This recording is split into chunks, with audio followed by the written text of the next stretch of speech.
Hello friends, कैसे हैं आप सभी। तो फ्रेंड्स, आज की इस वीडियो में हम बात करेंगे लेखपाल भर्ती परीक्षा 2022। तो आप सबको पता है कि फिलहाल लेखपाल भर्ती परीक्षा 2022 काफ़ी विवादों में चल रही है।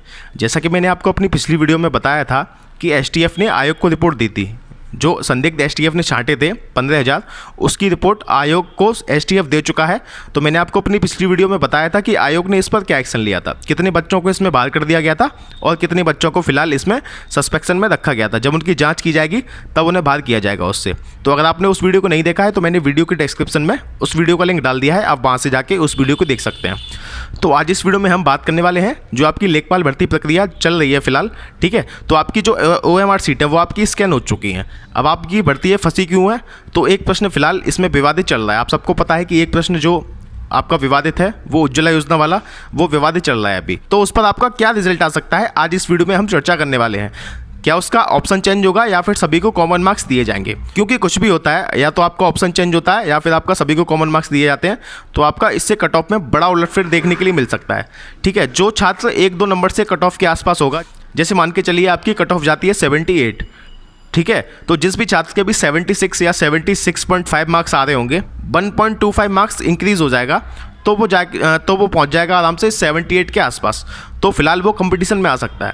और जिन छात्रों का पहले से सही होगा वो क्वेश्चन, तो उन्हें बड़ी दिक्कत होने वाली है अगर क्वेश्चन का ऑप्शन चेंज होता है तो, या फिर उसका जो है सभी को कॉमन मार्क्स दिया जाता है तो यहाँ पर क्या संभावनाएं बन रही हैं, क्या ऑप्शन चेंज होगा या फिर सभी को कॉमन मार्क्स दिए जाएंगे। तो मैं सबसे पहले आपको बता देता हूं कि उस क्वेश्चन में जो है, क्वेश्चन तो आपका सही था पर आपके जो ऑप्शन दिए गए थे उसमें थोड़ा माइनर मिस्टेक थी। जैसे जब आप ऑप्शन देखेंगे उठा के उस क्वेश्चन के, तो आपके क्वेश्चन के ऑप्शन जो थे वो थे आपके, पहला था आपका उज्ज्वला योजना, दूसरा था आपका आजीविका योजना, तीसरा था उस्ताद योजना और चौथा ऑप्शन था इनमें से कोई नहीं। अब मैं उन छात्रों की यहाँ पे बात करूँगा जिन्होंने इस टॉपिक को पढ़ा नहीं था, यानी कि जो योजना इस पेपर में पूछी गई थी, जिन छात्रों ने उस योजना को नहीं पढ़ा था, तो वो उसका आंसर अगर लगा के आए होंगे तुक्के में, तो वो क्या लगा के आए होंगे। तो मोस्टली छात्र जिन्होंने तुक्का मारा था इसमें, वो ज़्यादातर 90% छात्र की बात कर रहा हूँ, वो इसका आंसर आजीविका योजना लगा के आए थे, ठीक है। क्योंकि क्वेश्चन की लैंग्वेज के अकॉर्डिंग अगर कोई गेस करना चाहेगा तो सबसे पहले उसका दिमाग जाएगा आजीविका योजना पे। क्या आप लोगों ने भी इसका आंसर आजीविका योजना लगाया था? कमेंट बॉक्स में मुझे आप बता सकते हैं कि आपने इस क्वेश्चन का आंसर क्या लगाया था, ठीक है। तो फिलहाल मैं 90% छात्रों की बात कर रहा हूँ जिन्हें इस क्वेश्चन का आंसर नहीं पता था, वो लोग इसका आंसर आजीविका योजना लगा के आए थे, और 5% छात्र ऐसे थे जो इसका आंसर उस्ताद योजना लगा के आए थे। अगर कॉमन सेंस की बात की जाए तो आपका जो लैंग्वेज, क्वेश्चन की लैंग्वेज थी, उसके अकॉर्डिंग आपका जो आंसर फिट बैठ रहा था, उस हिसाब से क्वेश्चन पेपर में जो लोग लगा के आए थे आंसर, वो लगा के आए थे आजीविका योजना। अब बात करते हैं कि जिन्हें इस क्वेश्चन का आंसर पता था। जैसे मान लीजिए बहुत से छात्र होते हैं जो हिंदी मीडियम के होते हैं और बहुत से छात्र होते हैं जो इंग्लिश मीडियम के होते हैं। तो जब हिंदी मीडियम वाले छात्र ने इसका आंसर दिया होगा, जिसे उसका आंसर पता होगा, तो वो इसका आंसर उज्ज्वला योजना लगा के आया होगा। वो फिर इंग्लिश की लैंग्वेज नहीं देखता है कि इंग्लिश लैंग्वेज में क्वेश्चन क्या दिया गया है और उसके ऑप्शन क्या दिए गए हैं। जो आपके हिंदी मीडियम वाले छात्र हैं जिन्हें उसका आंसर पता था, वो तो उज्ज्वला योजना लगा के आए हैं। पर जो इंग्लिश मीडियम वाले छात्र थे, ठीक है, जो क्वेश्चन पेपर अपना इंग्लिश में पढ़ते हैं, तो वो उसका आंसर लगा के तो आए थे उज्ज्वला योजना। तो कई छात्र इसमें ऐसे भी होंगे जिन्होंने दिमाग लगा लिया होगा कि आपकी जो उज्ज्वला की स्पेलिंग है वो गलत दी गई है।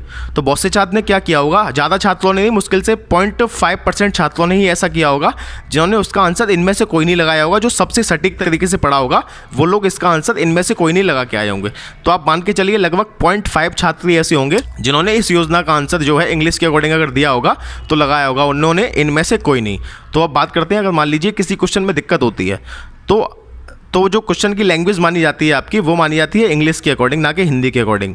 अब कोर्ट ने जो आयोग से जवाब मांगा है कि आपने किस बेस पर इसका आंसर उज्ज्वला योजना दिया है, कृपया हमें बताइए। तो फिलहाल आयोग इस पर फंस चुका है। आयोग को इस पर जरूर एक्शन लेना होगा, या तो वो इसका आंसर चेंज करे या फिर सभी को कॉमन मार्क्स दे। तो यहाँ पे क्या संभावनाएं आपकी बन रही है मैं आपको बताने वाला हूँ।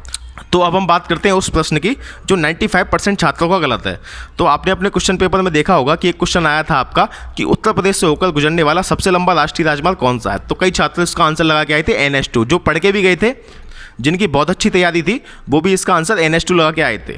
तो जब आपकी ऑफिशियल आंसर की आई तो उसमें जो उस क्वेश्चन का आंसर माना गया था वो माना गया था NH2।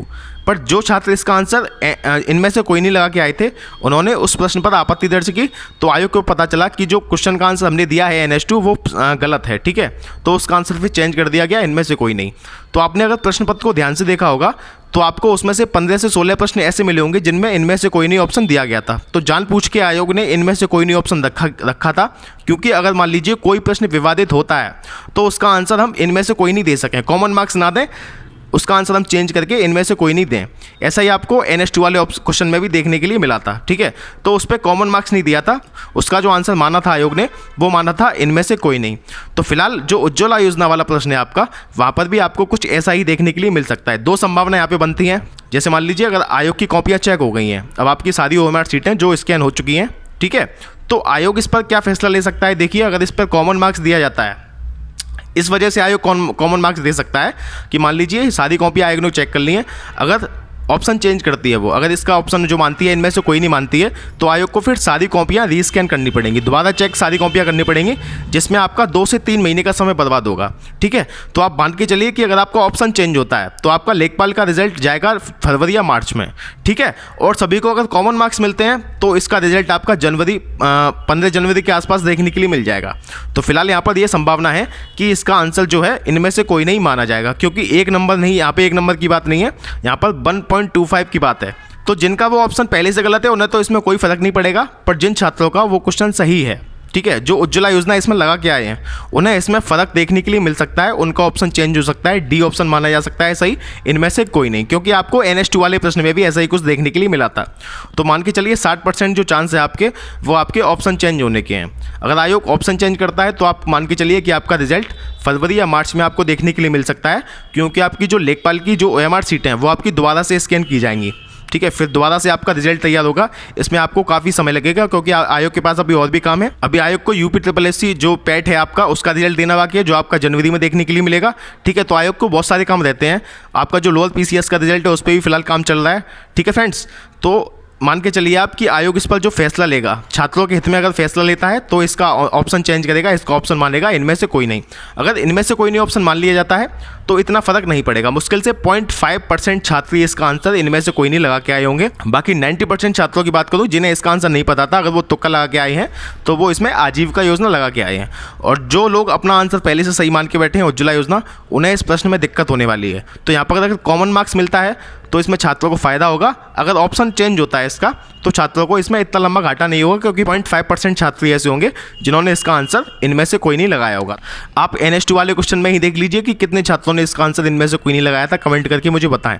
ज़्यादातर छात्र इसका आंसर NS2 लगा के आए थे, वही चीज़ आपको यहाँ देखने के लिए मिलेगी, क्योंकि आयोग ने पहले से ही तैयारी कर ली थी कि अगर किसी क्वेश्चन में विवाद होता है तो हम कॉमन मार्क्स ना देके उसका आंसर चेंज कर दें। उसका आंसर जैसे मान लीजिए अगर आयोग ने जैसे NS2 वाले में किया था कि NS2 को पहले सही मान लिया था, पर कॉमन मार्क्स ना देना पड़े, इस वजह से आयोग ने उसमें इनमें से कोई नहीं ऑप्शन सही माना था। तो ऐसी ही पॉसिबिलिटी आपको यहाँ पे देखने के लिए मिलेगी, ठीक है। तो आगे जो भी अपडेट होगी वो मैं आपको अपनी वीडियो के माध्यम से प्रोवाइड करा दूंगा, ठीक है फ्रेंड्स। तो मैंने आपको रिजल्ट के बारे में बता दिया है कि अगर कॉमन मार्क्स आपका दिया जाता है तो आपका रिजल्ट जनवरी के आसपास, यानी कि 15 से 16 जनवरी के आसपास आपको देखने के लिए मिल जाएगा।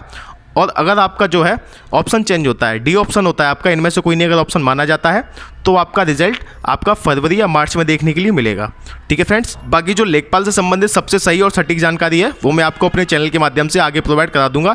तो प्लीज़ हमारे चैनल को सब्सक्राइब करें और वीडियो को लाइक और शेयर करना ना भूलें, ठीक है फ्रेंड्स। मिलते हैं नेक्स्ट वीडियो में, धन्यवाद आप सभी का।